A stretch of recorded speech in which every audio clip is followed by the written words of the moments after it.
Today we shall discuss advantages of high voltage transmission. Point is reduction in the current. I is equal to P divided by square root of 3 V cos phi. I is indirectly proportional to the voltage. As voltage increases, I reduces. So reduction in the current. If reduction in the current, then the increase in the transmission voltage, load current gets reduced. If we increase voltage, then current will be reduced. As current gets reduced, size of the conductor required also reduces for transmitting same amount of power. Okay.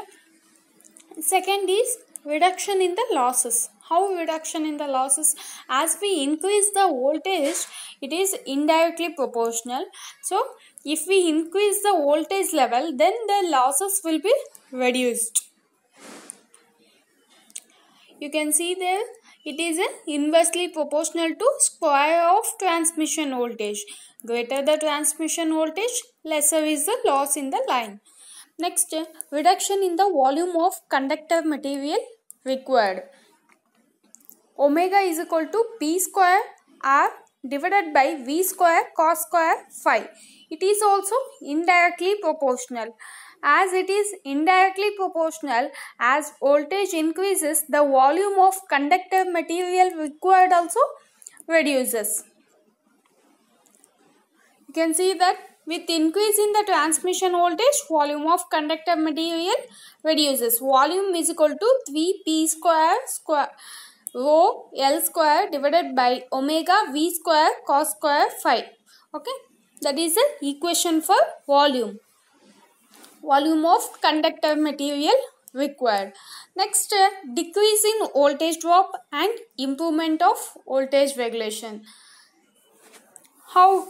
With reduction in current due to increase in voltage drop in the line reduces. As the current reduces in due to increase in voltage drop in the line reduces. Voltage drop is equal to 3IR. But what about current? I is equal to, what you got? I is equal to P divided by square root of 3 V cos phi. I is indirectly proportional to the voltage. As we increase voltage level, so current will be reduced. As current reduces, then voltage drop also reduces. Okay. What about voltage regulation? Voltage regulation is equal to voltage drop divided by sending voltage into 100. It is also inversely proportional to the voltage. So voltage regulation will be improved here. Next, increase in transmission efficiency. How we can say? You can say directly, as losses are reduced and voltage regulation is improved, then transmission efficiency will be good. Output power divided by input power. That equation, after substituting, omega is equal to square root of 3 J rho L P divided by V cos phi. Omega value, transmission efficiency is equal to P divided by P plus omega. You will get that equation after substituting omega value. Final equation, you will get 1 minus square root of 3 J rho L divided by V cos phi.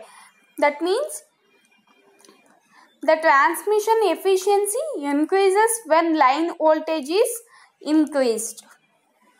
Increased power handling capacity. Power transmitted over a transmission line. Power transmitted over a transmission line is given by P is equal to Vs VR divided by X into sin delta. If we assume that sending end voltage is equal to receiving end voltage, then power transmitted is proportional to square of voltage, which increases power handling capacity of the line. Next, the number of circuits and the land requirement reduces as transmission voltage increases. The total line cost per megawatt per kilometer decreases considerably with the increase in line voltage. The line can be easily tapped and extended with simple control of power flow in the network. Next we shall see with the overhead transmission line. In overhead transmission line, we read about sag and different level of supports, that is supports at equal level, supports at unequal level. Okay, we shall see what is sag. Okay, consider an overhead transmission line suspended between the two supports A and B. You can see the two supports A and B. Okay, the difference in levels between point of support and the lowest point on the conductor is called sag. You can see that point O, from point O to the distance I have mentioned arrow marks. Okay, from point O to dotted lines I have put it on figure. You can see the sag is denoted by S. Okay, important points related to the sag. When the supports are at the same level, then shape of the conductor is catenary. The shape of the conductor is called sag span curve. If the sag is small compared with the span, then sag span curve is parabola. Next, the tension at any point on the conductor acts tangentially.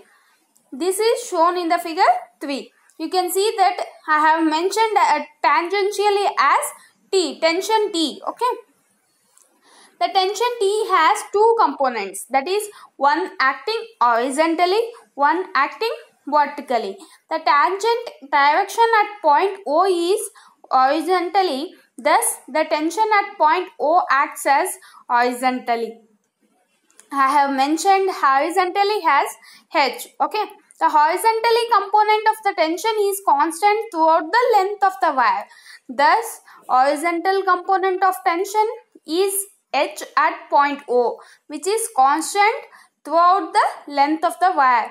The horizontal component of the tension at point P is also H. At point P is also horizontal tension H only. Okay. The tension at the supports is approximately equal to the horizontal tension acting at any point on the conductor. The horizontal component tension acting at any point is H, and hence if T is tension at the supports A or B, then T is equal to H. We shall go with the directly calculation of sag and tension, that is supports at equal level and unequal level. First we shall see supports at equal level. This is the diagram supports at equal level. You can see supports are in equal level.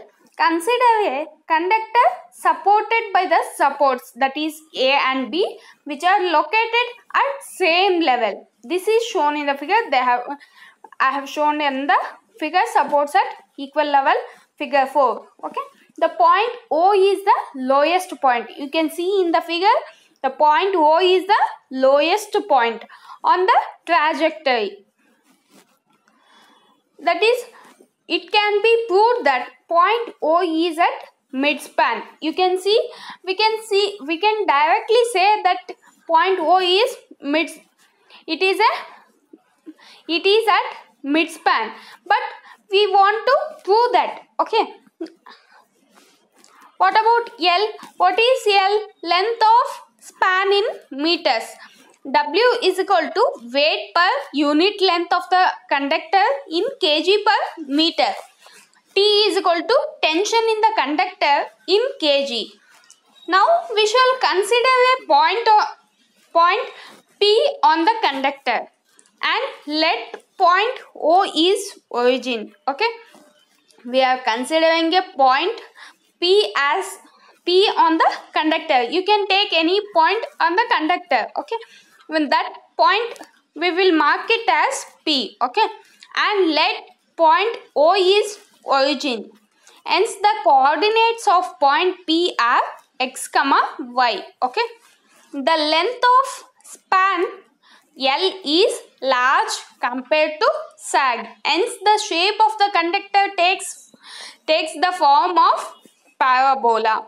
You can see I have said in the important points related to the sag. In the length of span is large when compared to the sag. Okay, so the shape of the conductor takes the form of parabola. Small l is equal to of span length, that means capital L by 2. As the curve is very small, you can see the curve is very small due to small sag, it can be assumed that length of from O to P as same length of OP of the conductor is same as the x coordinate of point P. Okay, I have done there. From O to P, same distance. Okay, from O to P and O to X. Okay.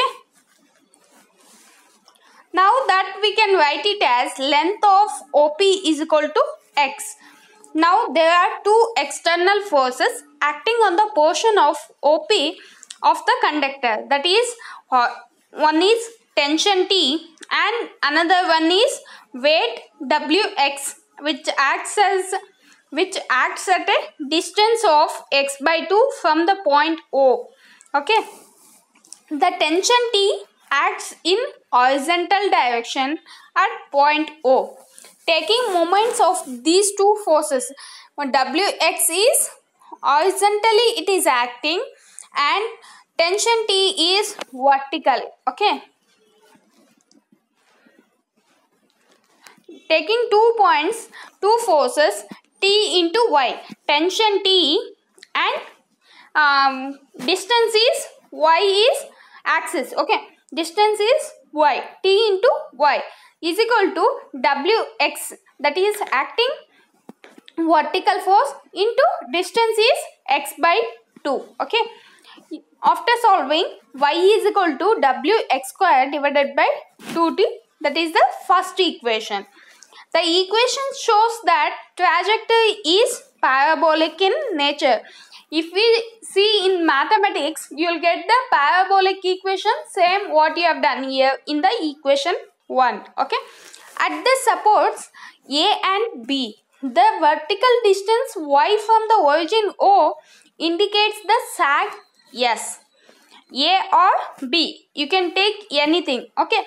You can take A or B. But x is equal to small x is equal to L is equal to capital L by 2. And what about y? Y is equal to S. If you consider point A, support A or B, then you will get y is equal to S, because sag from point O origin to supports level, height level, you will get that as S. Okay. Y axis you will get sag S. Small x is equal to L is equal to small l is equal to capital L by 2. Okay. Now substituting in equation 1. If we substitute, then S is equal to omega divided by 2t open bracket L by 2 whole square. After solving, omega L square divided by 8t. What about L? L is a total span length.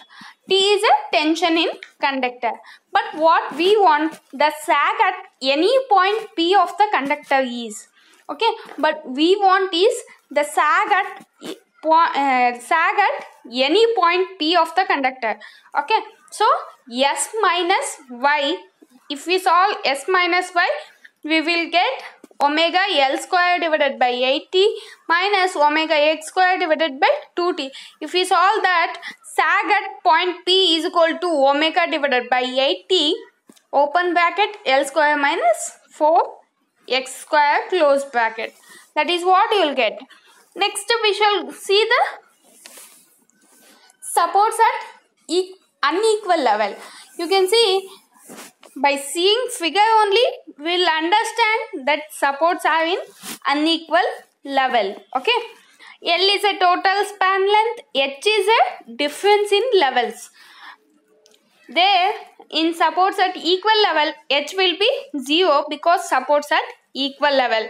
Here there is a small difference because supports are in unequal level. T is a tension in the conductor. X1 is distance of point O from the support A. X2 is distance of point O from the support B. W is equal to weight per unit length of the conductor. Now applying the results, we have derived the equation at supports at equal level. We shall consider that equation. We can write that S1 is equal to omega x1 square divided by 2t for sag at A.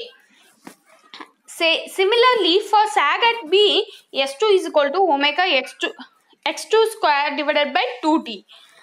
We shall add those two. X1 plus x2 is equal to the sum of x1 plus x2 is equal to L. If x1 and x2 are known, then sag S1 and S2 can be obtained using equation 1 and 2. So subtract equation 1 from equation 2. Okay. S2 minus S1 is equal to omega divided by 2t open bracket x2 square minus x1 square close bracket. A square minus B square, that we will write as A minus B, A plus B. That is what I have written. But x1 plus x2 is L, capital L. That is what I have substituted. But it can be seen that distance H, which is difference in the levels, is also the difference between two sag S1 and S2. So S2 minus S1 is H. Substituting in the equation of S2 minus S1, so H is equal to omega L divided by 2t open bracket x2 minus x1 close bracket. But what we want, x1 and x2. x2 minus x1 is equal to 2th divided by omega L. Solving the equation 3, that is x1 plus x2 is equal to L, x2 minus x1 is equal to 2th divided by omega L. Omega L, if we solve that, we will get x1 is equal to L by 2 minus th divided by omega L. x2 is equal to L by 2 plus th divided by omega L. Once the value of x1 and x2 are known, the value of sag S1 and S2 can be determined. Thank you.